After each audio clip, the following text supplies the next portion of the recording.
Hello friends, welcome to civil step Himachal. जैसा कि आप लोग जानते हैं कि हम HPES 2021 के मेंस की जो है आंसर राइटिंग प्रैक्टिस करवा रहे हैं और इस वीक जो है हम देखेंगे कि इकोनॉमिक्स के आंसर्स को कैसे लिखा जाना चाहिए, कैसे उनको अप्रोच करना चाहिए। तो आज हमारा इकोनॉमिक्स का जो है वो पहला लेक्चर है। तो मैं चाहता हूं कि एक बार जो आज का क्वेश्चन है उसको डिस्कस करने से पहले हम जो एक बार देख लें कि कैसे जो है आंसर राइटिंग करनी चाहिए, क्या क्या चीजें हैं जो आपको ध्यान में रखनी चाहिए।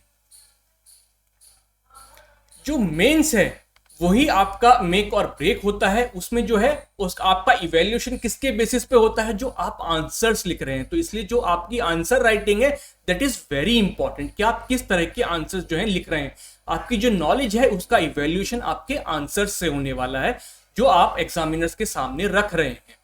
तो हम हमेशा क्या है, आपका जो आप सिलेक्शन होगा या आपका सिलेक्शन नहीं होगा ये किस पे डिपेंड करता है, ये आप मेंस में कितना अच्छा स्कोर करते हैं। नो डाउट इंटरव्यू भी इंपॉर्टेंट है, बट मेंस में अगर आप बहुत अच्छा स्कोर कर लेते हैं तो आपको बहुत ज्यादा चांसेस बढ़ जाते हैं कि आपका नाम जो है वो फाइनल लिस्ट में हो। तो हम मेंस में क्यों फेल होते हैं, जो आंसर राइटिंग है उसमें हम कहां लैग करते हैं, ये मैं अब डिस्कस करने वाला हूं। बहुत लोग जो है ये कहते हैं कि मैं 4-5 मार्क्स से रह गया, या कुछ लोग ये कहते हैं कि मैंने यार मेंस में तो सारे क्वेश्चंस अटेम्प्ट करे थे, रिलेवेंट पॉइंट्स भी लिखे थे, सब कुछ तो लिखा था, लेकिन फिर भी यार मुझे मार्क्स नहीं मिले। पता नहीं क्या हो रहा है, मुझे समझ में नहीं आ रहा, मेरे 3-4 अटेम्प्ट खराब हो गए। तो ये ऐसा क्यों होता है कि हमें लगता है कि हमने लिखा है, हमने अच्छा आंसर लिखा है, हमने सारे पॉइंट्स लिखे हैं, हमने सारे क्वेश्चन लिखे हैं, तब भी हम सिलेक्ट नहीं हो पा रहे हैं, हमारे मार्क्स उतने नहीं आ पा रहे हैं कि हमें अच्छी रैंक मिल पाए। तो उसके पीछे रीजन ये है कि हम जनरली क्या करते हैं कि एग्जाम में थोड़ा नर्वसनेस होता है, थोड़ा प्रेशर होता है, तो उसमें क्या करते हैं, हम वो लिखते हैं जो हमें आता है, हम वो नहीं लिखते जो कि हमसे पूछा गया है। तो we write what we know rather than what is asked in the question. तो आपको क्या करना है, आपको पहले क्वेश्चन को समझना है अच्छे से, उसमें क्या पूछा गया है और फिर उसको आंसर करना है ना। कभी कभी क्या होता है कि हमसे पूछा गया है एग्जामिन करने को, है ना, और हम एक्सप्लेन करके आ जाते हैं। हमसे पूछा गया है क्रिटिकली एनालाइज करने को और हम सिर्फ अपने जो पॉइंट्स हमें पता है उनको लिख करके आ जाते हैं। हमें लगता है कि हमने पूरा आंसर कर दिया, बट जब एग्जामिनर पढ़ता है तो उसको लगता है कि क्वेश्चन में पूछा गया था क्रिटिकली एनालाइज, और आप क्या लिख रहे हो, तो आपके हिसाब से तो आपने लिख दिया, आपने अच्छा आंसर लिखा, बट जो क्वेश्चन में पूछा गया था, जो एग्जामिनर एक्सपेक्ट कर रहा था आपसे, वो आपने नहीं लिखा। तो आपको क्या होता है, वो मार्क्स जो है अच्छे नहीं मिल पाते हैं। इसलिए जरूरी है आंसर राइटिंग प्रैक्टिस, कि आंसर राइटिंग प्रैक्टिस भी होनी चाहिए। आपको पता होना चाहिए कि एक अच्छे आंसर के क्या क्या इंग्रेडिएंट्स होते हैं, या कैसे अच्छा आंसर लिखा जाता है। तो कुछ एस्पेक्ट्स हैं आंसर राइटिंग के। पहला जो एस्पेक्ट है वो है आपको क्वेश्चन को समझना है। आप क्या कैसे समझेंगे क्वेश्चन को, आप जो कीवर्ड है, जो डायरेक्टिव है, जैसे एग्जामिन हो गया, क्रिटिकली एनालाइज है, कमेंट, एक्सप्लेन, ये सब क्या है, ये डायरेक्टिव्स होते हैं जो क्वेश्चन में आपको दिए जाते हैं कि एक्सप्लेन दिस थिंग या critically analyse this government scheme. तो ये जो कीवर्ड्स है इनको आपको ध्यान में रखना है, क्योंकि इसके बेसिस पे जो है वो आपका आंसर जो है वो फ्लो करेगा। ये सारे जो कीवर्ड्स हैं ये आपको फर्स्ट लेक्चर में जो है ऑलरेडी समझा दिए गए हैं। आप प्लीज वो फर्स्ट लेक्चर से जो है आंसर राइटिंग जो फर्स्ट लेक्चर से चल रहा है वो आप देखिए। तो examine, critically analyse, comment, explain, ये सब क्या है, डायरेक्टिव्स हैं। ये डायरेक्टिव्स बताते हैं कि आपको आंसर में किस तरह से प्रोसीड करना है। फिर आपको क्या समझना है, क्वेश्चन की सेंट्रल थीम समझनी है ना। कि मान लीजिए कुछ क्वेश्चन पूछा गया है पब्लिक प्राइवेट पार्टनरशिप के बारे में, कि examine the role of public private partnership in the development of ports. तो इसका सेंट्रल थीम क्या है कि पीपीपी, पब्लिक प्राइवेट पार्टनरशिप, कैसे हेल्प कर रहा है in the development of ports. तो ये क्या हो गया, इसका सेंट्रल थीम हो गया। डायरेक्टिव क्या था, एग्जामिन या एक्सप्लेन, जो भी पूछा गया है वो उसका डायरेक्टिव है। तो आपको पहले क्वेश्चन को समझना है, क्योंकि अगर आप फिर से वही गलती करेंगे, क्वेश्चन को बिना समझे, बिना उसको ध्यान से पढ़े जो है आप सिर्फ आंसर लिखने लग जाएंगे, सिर्फ जो पॉइंट्स आपको आते हैं, तो उससे मार्क्स नहीं मिलेंगे। तो सबसे पहले आपको डायरेक्टिव को समझना है, जो कि बताएगा कि आंसर को कैसे लिखना है, कैसे फ्लो करवाना है, क्या पॉइंट्स लिखने हैं, क्या पॉइंट्स नहीं लिखने हैं। फिर सेंट्रल थीम को समझना है कि पॉइंट्स कौन कौन से लिखने हैं। आप रिकलेक्ट करेंगे कि इस क्वेश्चन में क्या पूछा गया है, पीपीपी के बारे में और पोर्ट्स के बारे में, तो आपको रिकलेक्ट करना हो कि पोर्ट्स के बारे में और पीपीपी को कैसे मुझे लिंक करना है ना, इनको कैसे मैं लिंक करूंगा। तो ये सेंट्रल थीम हो गया या कॉन्टेक्स्ट होता है क्वेश्चन का। दूसरा, जब आपने क्वेश्चन समझ लिया है तो जो आंसर लिखना है ना, जो मेन पार्ट है कि आंसर को कैसे लिखना है, तो that is the second aspect. और जब आंसर को आपको लिखना है तो उसमें 3 एस्पेक्ट होते हैं। उसका आंसर का स्ट्रक्चर क्या होगा, कौन सा कंटेंट आप उसमें रख रहे हैं, और प्रेजेंटेशन कैसे आप प्रेजेंट करते हैं, है ना।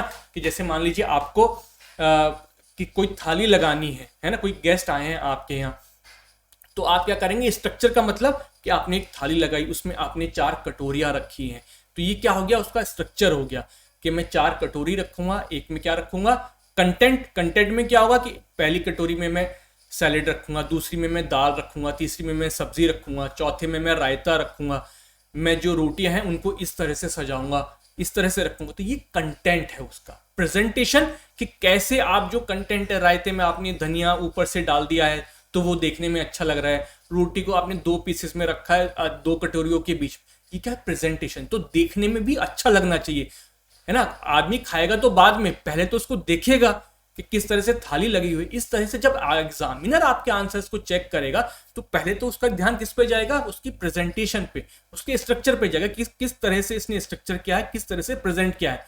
पढ़ना तो वो बाद में शुरू करेगा, है ना। तो ये 3 इंपॉर्टेंट चीजें हैं जब आप आंसर लिख रहे हैं, तो स्ट्रक्चर, उसका कंटेंट, और कैसे आप प्रेजेंट करते हैं, प्रेजेंटेशन। तो पहला एस्पेक्ट है कि क्वेश्चन को समझिए ध्यान से समझने के लिए आप उसके जो डायरेक्टिव्स हैं उसको समझना है और सेंट्रल थीम को समझना है। फिर जब आप आंसर लिखने जा रहे हैं तो उसमें आपको 3 चीजों का ध्यान रखना है कि आंसर का स्ट्रक्चर कैसे करना है, क्या कंटेंट लिखना है, और प्रेजेंटेशन। तो किसी भी आंसर का स्ट्रक्चर कैसा होना चाहिए कि उसमें 3 यूनिफॉर्म आपको पार्ट रखने हैं। खासकर जो 20 मार्कर क्वेश्चन है उसमें तो आपको यही स्ट्रक्चर फॉलो करना है। इंट्रोडक्शन देंगे, बॉडी और कंक्लूजन। जो 4 मार्कर हैं उसमें इंट्रोडक्शन और कंक्लूजन का इतना स्कोप नहीं है। 8 मार्कर में यह है कि आप इंट्रोडक्शन कुछ दे सकते हैं, कंक्लूजन 1 या 2 लाइन में दे सकते हैं, और नहीं भी दिया तो भी चलेगा, बट 1-2 लाइन से ज्यादा का नहीं होना चाहिए। 20 मार्कर में ये आपको स्ट्रक्चर फॉलो करना ही करना है, आपको इंट्रोडक्शन, बॉडी और कंक्लूजन लिखना ही है। 4 मार्कर्स में आप इनको इंट्रोडक्शन और कंक्लूजन को अवॉइड कर सकते हैं, आप directly to the point answer लिखिए। 8 मार्कर्स में 1-2 लाइन में इंट्रो और 1-2 लाइन में कंक्लूजन आप लिख सकते हैं। तो ये स्ट्रक्चर, इस तरह का आपका आंसर का स्ट्रक्चर होना चाहिए कि पहले इंट्रोडक्शन, देन बॉडी और कंक्लूजन।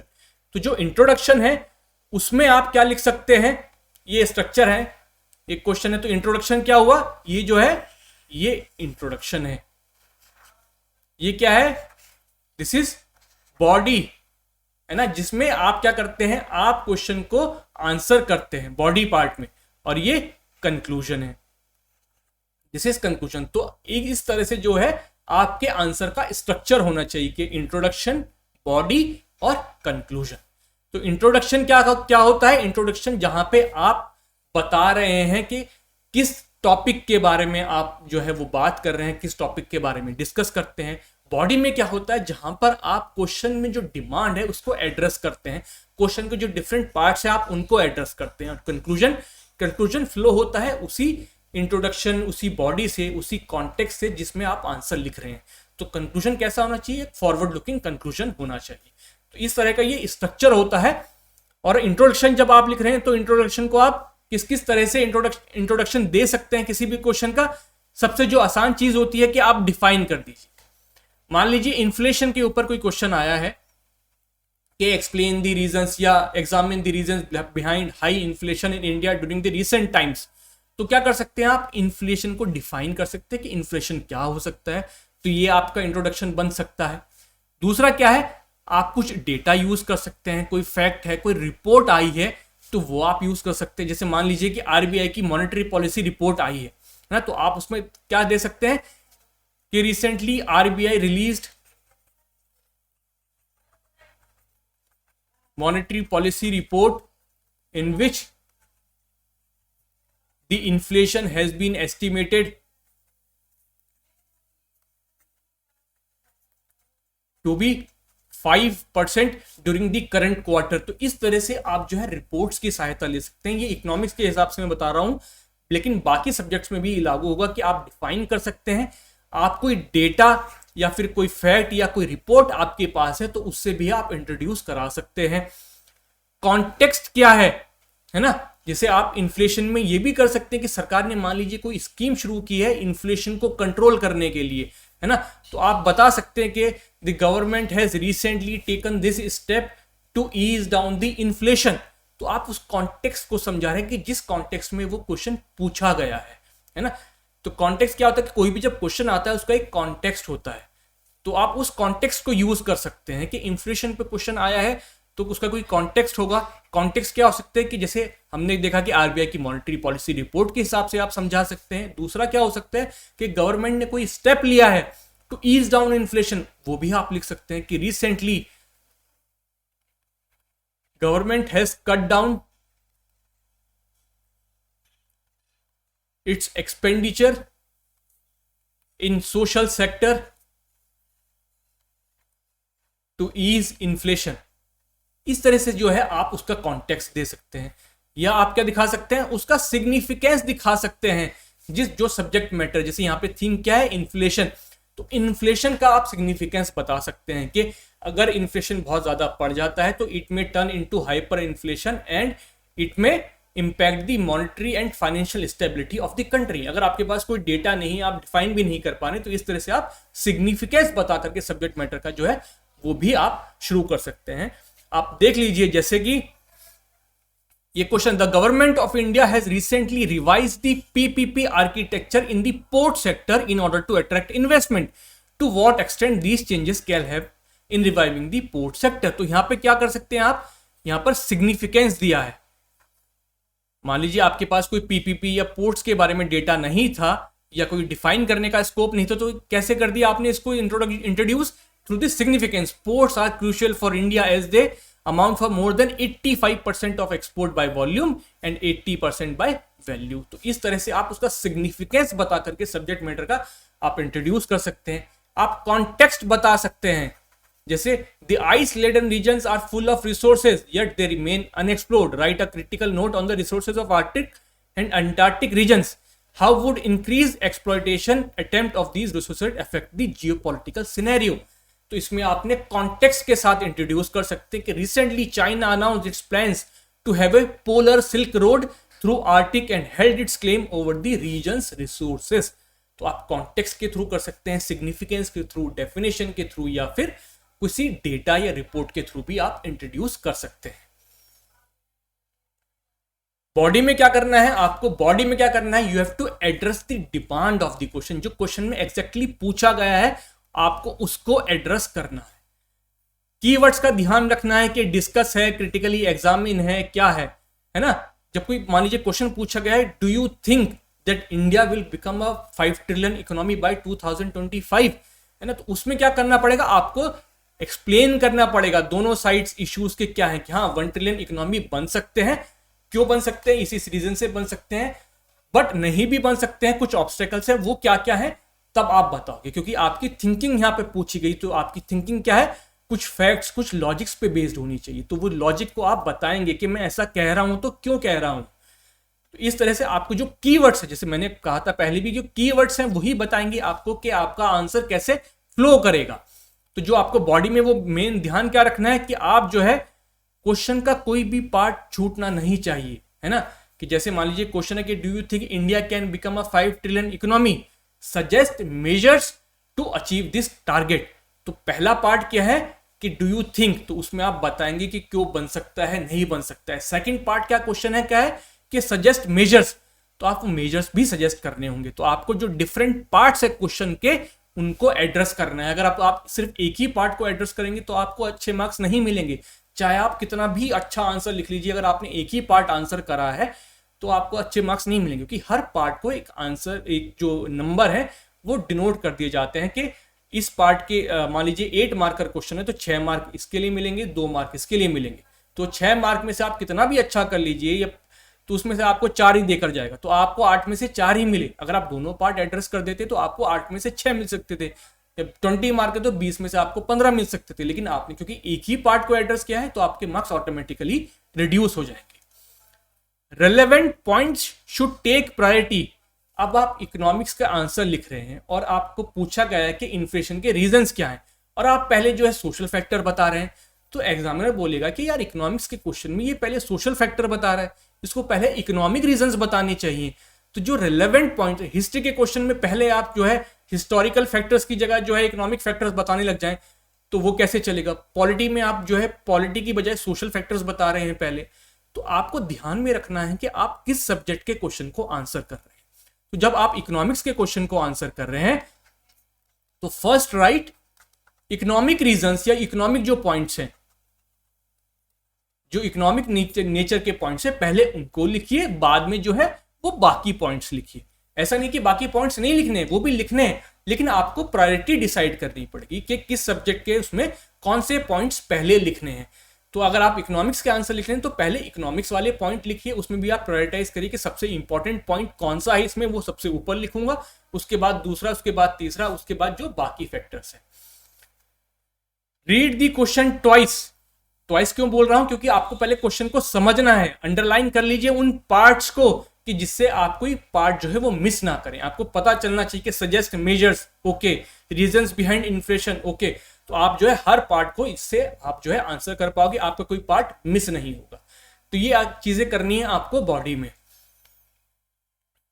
कंक्लूजन कैसा होना चाहिए। कंक्लूजन बहुत इंपॉर्टेंट पार्ट है, क्योंकि जब एग्जामिनर रीड करता है तो शुरू से कुछ इंप्रेशन लेके चलता है। अगर एंडिंग उसकी खराब हो जाए ना तो उसके ऊपर एक थोड़ा सा बैड इंप्रेशन पड़ता है, उसको लगता है कि यार मजा नहीं आया। अगर आपका आंसर जो है वो एवरेज भी है लेकिन कंक्लूजन बहुत आपने अच्छा लिख दिया है तो उसको लगेगा यार बहुत अच्छा लिखा है इसने, बहुत अच्छा लिखा, तो आपको वो आधा एक नंबर जो है एक्स्ट्रा देकर चला जाएगा। तो कंक्लूजन पर भी बहुत ज्यादा हमें कॉन्सेंट्रेट करना है। कंक्लूजन कैसा होना चाहिए, it should be positive, forward looking and relevant. ऐसा नहीं होना चाहिए कि वीमेन एम्पावरमेंट में आप कुछ बात कर रहे हैं सस्टेनेबल डेवलपमेंट गोल या पता नहीं कुछ और ही आपने जीडीपी या कुछ और ही बात कर दी वीमेन एम्पावरमेंट में, या जीडीपी में आप बात कर रहे हैं किसी और चीज की, तो वो रिलेवेंट नहीं होगा। आपको बहुत ज्यादा सरकार को क्रिटिसाइज नहीं करना है। आपको बहुत ज्यादा ऐसा नहीं कि आप बड़े डिप्रेसिंग से साउंड कर रहे हैं एग्जामिनर को, ऐसा नहीं होना चाहिए। एक पॉजिटिव होना चाहिए, एक ऐसा कंक्लूजन होना चाहिए जो कि उम्मीद बनाए कि हाँ हो सकता है। क्योंकि जब आप ऑफिसर बन के जाएंगे तो आप होपलेस नहीं हो सकते हैं। आप गवर्नमेंट को ऐसे आउटराइटली क्रिटिसाइज नहीं कर सकते, क्योंकि आप भी तो उसी गवर्नमेंट का पार्ट हैं। तो आपके अंदर एक होप होनी चाहिए, एक एंथुजियाज्म दिखना चाहिए कि हाँ ये हो सकता है। तो एक पॉजिटिव होना चाहिए, फॉरवर्ड लुकिंग होना चाहिए और रिलेवेंट होना चाहिए। कभी कभी क्या होता है कि हमारे पास कंक्लूजन में लिखने के लिए हमें कुछ अच्छा कंक्लूजन नहीं सोच पा रहे होते, तो तब आप क्या कर सकते हैं कि जो बॉडी में आप पॉइंट्स लिखने वाले थे उसमें से एक पॉइंट कम लिखिए और उसको क्या करिए, उसको आप कंक्लूजन में लिख लीजिए, उसको कंक्लूजन बना दीजिए। तो ये भी एक तरीका है जब आपके पास कोई अच्छा कंक्लूजन आपके पास नहीं आ रहा है। आप एसडीजीज का यूज कर सकते हैं, गवर्नमेंट स्कीम्स का, किसी केस स्टडी का, या फिर विजन, जैसे हमारे प्राइम मिनिस्टर देते रहते हैं जुमले, सबका साथ, सबका विकास, सबका विश्वास, या कुछ भी वो जो भी गवर्नमेंट की कहनी चाहिए टैग लाइन्स होती हैं, आप उसको यूज कर सकते हो। कोई गवर्नमेंट की स्कीम्स है उनको यूज कर सकते हो, एसडीजीज का यूज कर सकते हो। इकोनॉमी में तो आप इन सबका बहुत फ्रीली आप यूज कर सकते हैं। तो इस तरह से आपको कंक्लूजन लिखना है। तो ये हमने बात हो गई स्ट्रक्चर की, कि इंट्रोडक्शन, बॉडी और कंक्लूजन। कंटेंट पर मैं यहाँ आपको ज्यादा नहीं बता सकता हूँ, क्योंकि कंटेंट तो आपको खुद से प्रिपेयर करना है। आपको जो कंसेप्चुअल क्लैरिटी है वो भी होनी चाहिए, प्लस जो करंट अफेयर्स में चल रहा है वो भी आपको जो है पता होना चाहिए, उसके ऊपर कमांड होनी चाहिए, क्योंकि इकोनॉमिक्स में काफी क्वेश्चन जो होते हैं वो करंट रिलेटेड होते हैं। तो इसलिए आपको conceptual clarity plus current affairs दोनों के ऊपर आपको कंटेंट जो है वो डेवलप करना है। Basic concepts plus current affairs, यहां से जो है वो आपका जो कंटेंट है वो डेवलप होगा। आप अपने जो सोर्सेज हैं उनको बांध लीजिए। हर चीज के लिए एक या दो सोर्सेज यूज करिए, मल्टीपल सोर्सेज मत ही करिए कि आप करंट अफेयर्स के लिए भी 4-4 सोर्सेज पढ़ रहे हैं, बेसिक कॉन्सेप्ट्स क्लियर करने के लिए भी आप 4-6 सोर्सेज पढ़ रहे हैं। ऐसा नहीं होना चाहिए। कंटेंट के लिए, बेसिक कॉन्सेप्ट के लिए एक अपना कोई सोर्स बना लीजिए, एक बेसिक सोर्स।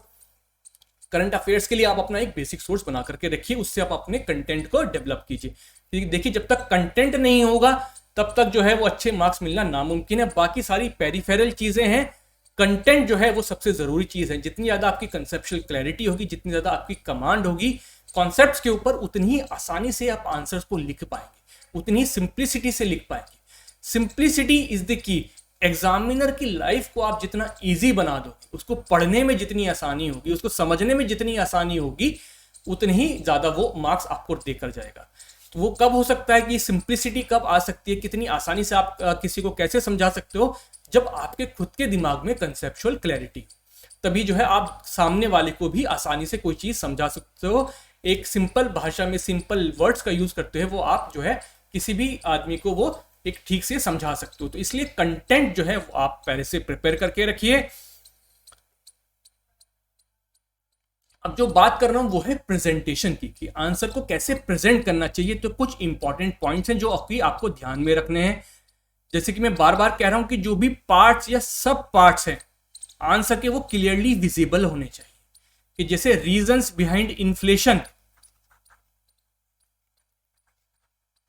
पता होना चाहिए कि इंट्रो चल रहा है, उसके बाद ऐसा आप लिखेंगे नहीं कि ये इंट्रोडक्शन है, आप लिखेंगे सिर्फ एक पैरा 3-4 लाइन आपने लिख दी, फिर रीजंस बिहाइंड इन्फ्लेशन आपने पॉइंट्स लिखे, उसके बाद है कि सजेस्ट मेजर्स, तो मेजर्स टू कंट्रोल इन्फ्लेशन। तो ये पता होना चाहिए। ये कैसे पता होगा?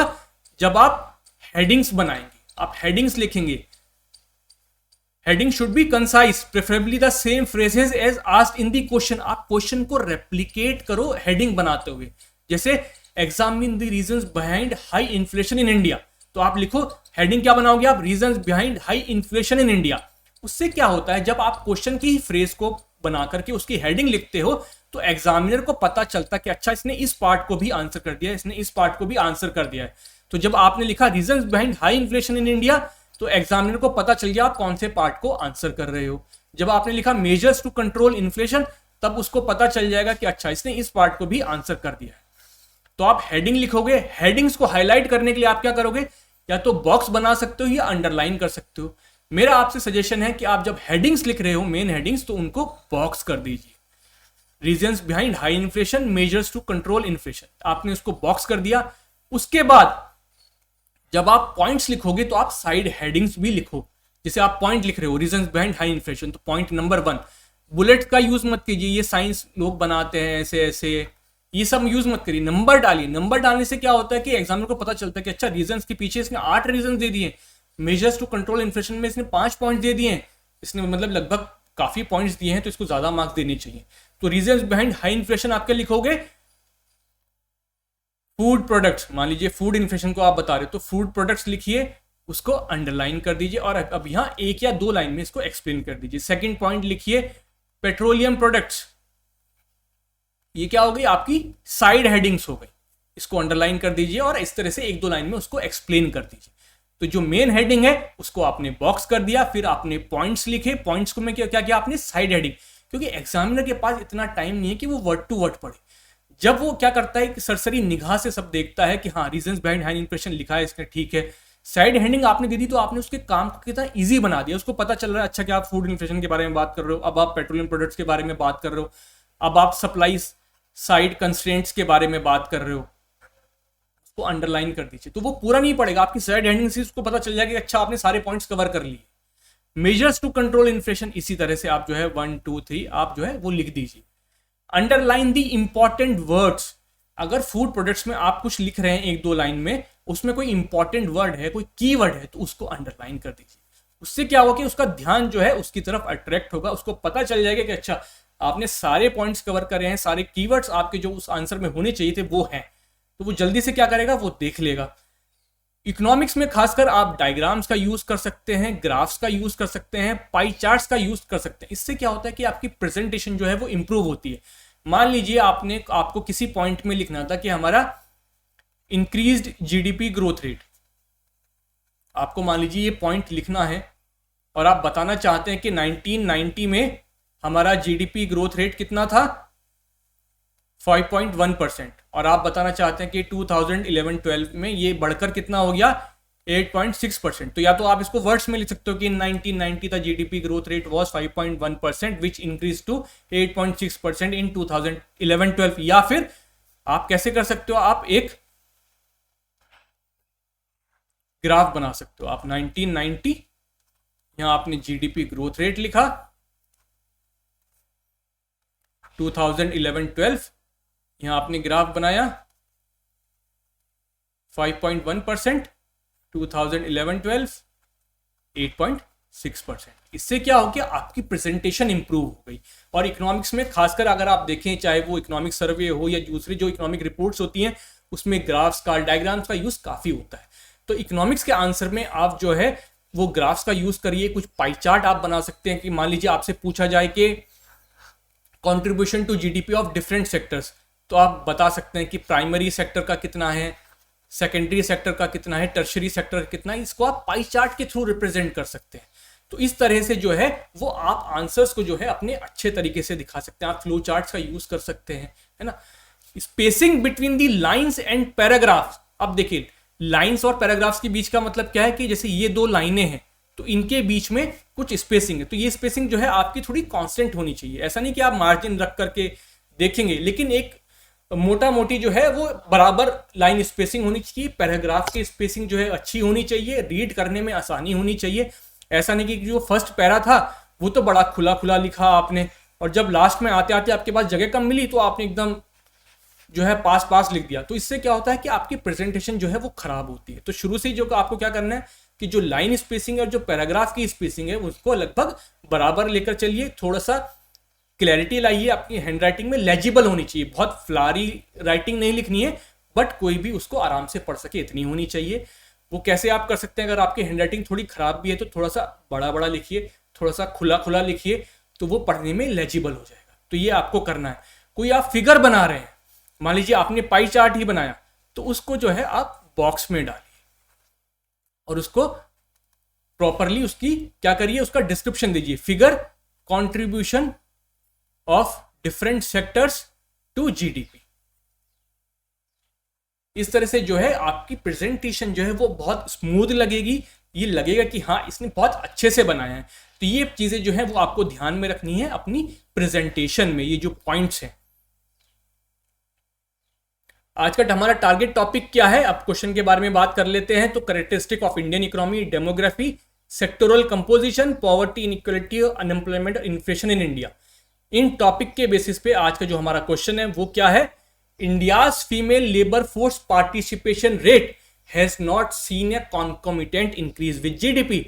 Examine the reasons behind low female labour force participation rate, highlight the various steps taken to ameliorate the condition and suggest what more needs to be done। तो इसके क्या पार्ट है, इसका कीवर्ड क्या है, जो डायरेक्टिव है एग्जामिन द रीजंस। अब किसकी थीम क्या है, central theme female labour force participation rate, है ना। तो पहला जो पार्ट है क्वेश्चन का वो क्या पूछ रहा है, examine the reasons. Second part क्या पूछता है, highlight the steps taken. Third part क्या है, suggest what more needs to be done. तो इस क्वेश्चन के 3 पार्ट हैं। पहले पार्ट में आपको एग्जामिन करना है the reasons behind low female labour force participation rate, second part highlight the various steps taken, और third part suggest what more needs to be done ना। तो पहले पार्ट का आपका डायरेक्टिव क्या है, एग्जामिन। तो आपको उन रीजंस को ढूंढ के निकालना है जिसकी वजह से female labour force participation rate कम है। सेकंड पार्ट में आपको बताना है कि क्या स्टेप्स ऑलरेडी लिए जा चुके हैं। थर्ड पार्ट में आपको बताना है कि क्या और स्टेप्स लेने की जरूरत है। तो इसको आप कैसे अप्रोच करेंगे इस क्वेश्चन को, डायरेक्टिव क्या है, एग्जामिन। आप इंक्वायर करेंगे इन डेप्थ के female labour force participation rate क्यों कम है। इंट्रोडक्शन आप कैसे लिख सकते हैं, इंट्रोडक्शन में आप डेटा का यूज कर सकते हैं कि देखिए 1990 में हमारा लेबर फोर्स पार्टिसिपेशन रेट इतना था, जो कि 2011-12 तक आते आते कम हो गया है।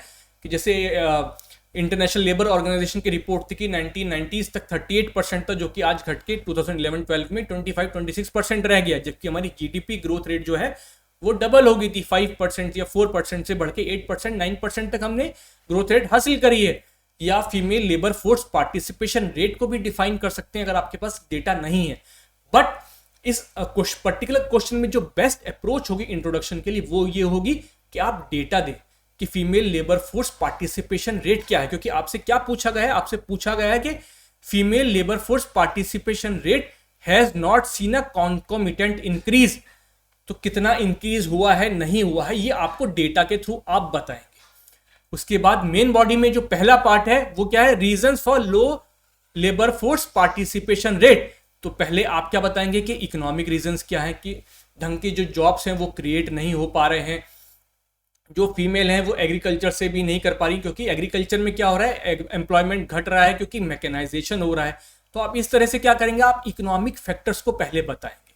उसके बाद सोशल कल्चरल फैक्टर्स को, कि जैसे इनकम इंक्रीज होती है औरतों को क्या कहा जाता है कि आप घर पे बैठिए, आपको काम करने की जरूरत नहीं है। जो सोसाइटल एटीट्यूड है that is negative towards female employment. Sexual harassment की जो है कंप्लेंट जो है वो हमें देखने को मिलती हैं कि ऑफिस में उनके साथ सेक्सुअल हरेसमेंट हो रहा है। वायलेंस की कंप्लेंट है कि जब वो ऑफिस से लेट घर आ रही हैं तो उनके साथ कुछ हादसे हो जाते हैं। तो इसकी वजह से क्या होता है कि डिस्करेज होते हैं फीमेल लेबर फोर्स पार्टिसिपेशन, कि लोग जो है अपनी जो घर की औरतें हैं उनको डिस्करेज करते हैं कि आप काम पर मत जाइए। तो इकोनॉमिक और सोशो कल्चरल फैक्टर्स आप दोनों को एक्सप्लेन करिए। जब इकोनॉमिक कर रहे हैं तो उसकी हेडिंग दीजिए, उसको अंडरलाइन करिए, reasons for low labour force participation rate box करिए, इकोनॉमिक रीजंस दीजिए 1 2 3। उसके बाद सोशो कल्चरल 1 2 3 इस तरह से आप दे देंगे रीजंस। उसके बाद various steps taken to tackle the lower labour force participation, क्या क्या स्टेप्स गवर्नमेंट ऑलरेडी ले चुकी है। तो prevention of sexual harassment at work place act 2013 सरकार लेकर आई है। वीमेन एंटरप्रेन्योरशिप को प्रमोट कर रही है through stand up India scheme. Skill development, बहुत सारी स्कीम्स हैं जिसमें जो है एनकरेज करा जा रहा है कि वीमेन जो है ज्यादा से ज्यादा पार्टिसिपेट करें। पेड मैटरनिटी लीव को जो है सरकार ने इंक्रीज किया है ऑर्गेनाइज सेक्टर के लिए।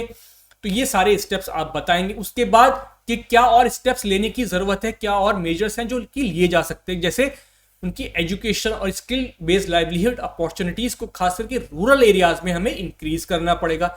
जो वर्क प्लेसेस हैं वो जेंडर फ्रेंडली होनी चाहिए। जो फाइनेंस है उनकी इजी अवेलेबिलिटी होनी चाहिए कि जिससे वो लोन आसानी से इनको मिल सके, वो अपने खुद का कोई धंधा जो है वो स्टार्ट कर सके। सोसाइटल एटीट्यूड में हमें चेंज लाने की जरूरत है, लोगों की जो है सोच बदलने की जरूरत है, क्योंकि उसके बिना जो है और जब तक फैमिली सपोर्ट नहीं करेगी बहुत मुश्किल होगा लेडीज को पेड एम्प्लॉयमेंट में पार्टिसिपेट करना। देन आपने पूरे क्वेश्चन को जो है एड्रेस कर दिया है। उसके बाद आप लिखेंगे कंक्लूजन। कंक्लूजन में क्या लिख सकते हैं आप, increasing women participation with structural reforms will play a huge and static role in the India's future growth. तो इस तरह से एक पॉजिटिव जो नोट पर जो है आप अपने आंसर को कंक्लूड कर रहे हैं। तो इस तरह से जो है आप अपने आंसर को स्ट्रक्चर करेंगे, इस तरह से जो है आप आंसर लिखेंगे। Thank you so much friends. कल फिर मिलेंगे कुछ नए टॉपिक के साथ, एक नए क्वेश्चन के साथ, देखेंगे कि उसकी क्या अप्रोच होनी चाहिए। Thank you.